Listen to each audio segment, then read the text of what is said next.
Hi guys. So I was scrolling on TikTok and I came across a lady's page, Ifunanya, and apparently this gist has been circulating on TikTok. Ifunanya'S testimony. This testimony is worth more than some movies on Netflix or YouTube. It's worth more than some Nollywood movies. In fact, this is actually a Nollywood movie, but someone's reality. Sometimes you watch movies and will say, "Oh, these people are lying. This cannot even happen. If it's me, if it's me."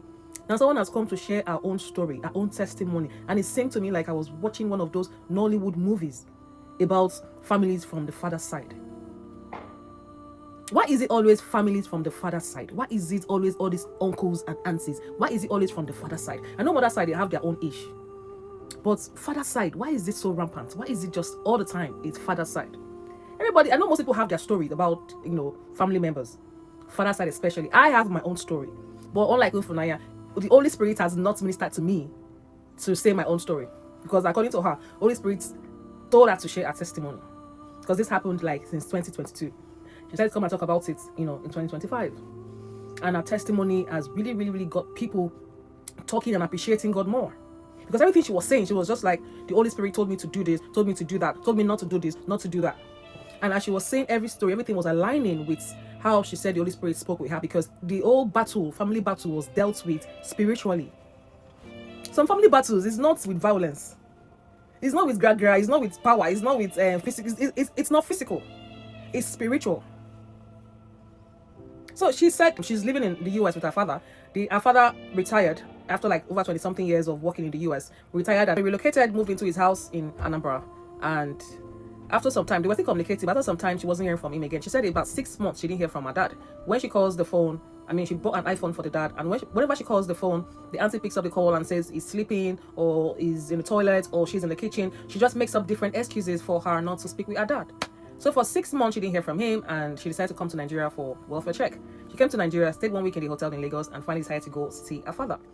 On getting to the house, the auntie and the uncle came out. I don't even know if the woman is the uncle's wife or something, but I know she was just saying Auntie Josephine, by the way.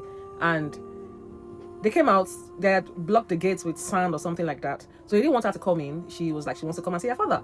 They didn't want her to come in. According to her, they were pouring her sand, and insulting her and saying all sorts to her. She shared the video. So somehow she got the youths of the village involved, the police, but there was one thing she kept saying, that I couldn't just ignore.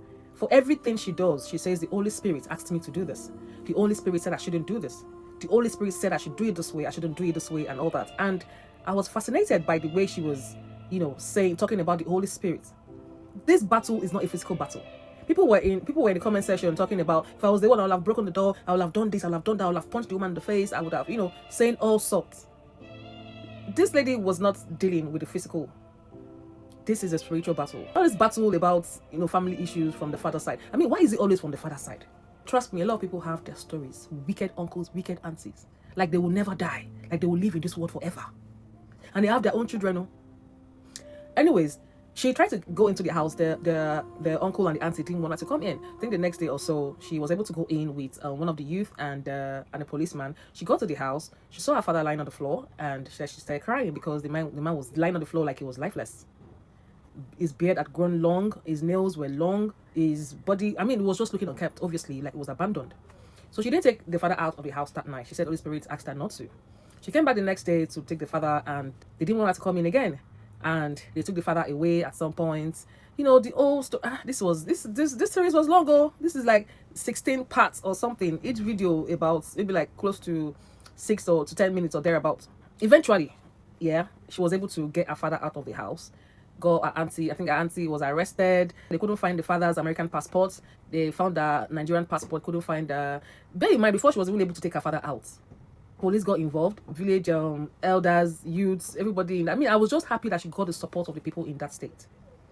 She got the support of the people over there, and that was part of what made it possible. This was also part of the Holy Spirit doing. Because she kept saying she prayed, Holy Spirit told her this, told her that. So obviously, Holy Spirit has already cleared her path. Two people in her path to also assist her. Because nobody supported the auntie and the uncle. They were all against them. So imagine if you had gone there, looking like a foreigner, and, they were supporting the uncle and the auntie. Maybe things would have been difficult for you. But then again, Holy Spirit, God works in different ways, right?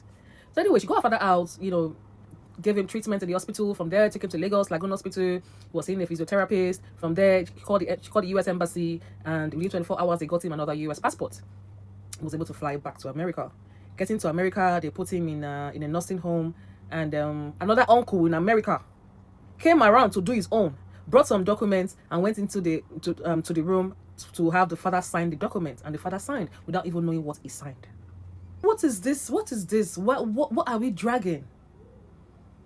Someone is still alive. You're already dragging his properties. You're dragging whatever it is he has. You're dragging with him like you want him dead.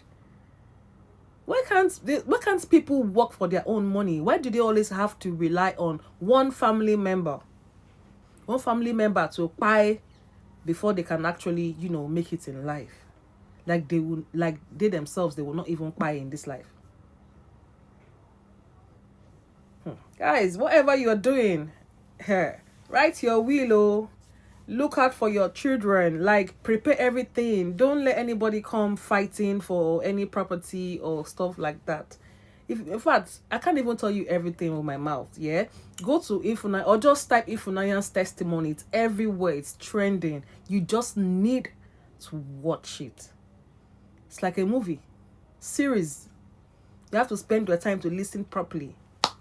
Tell me if you will not learn one or two things from there.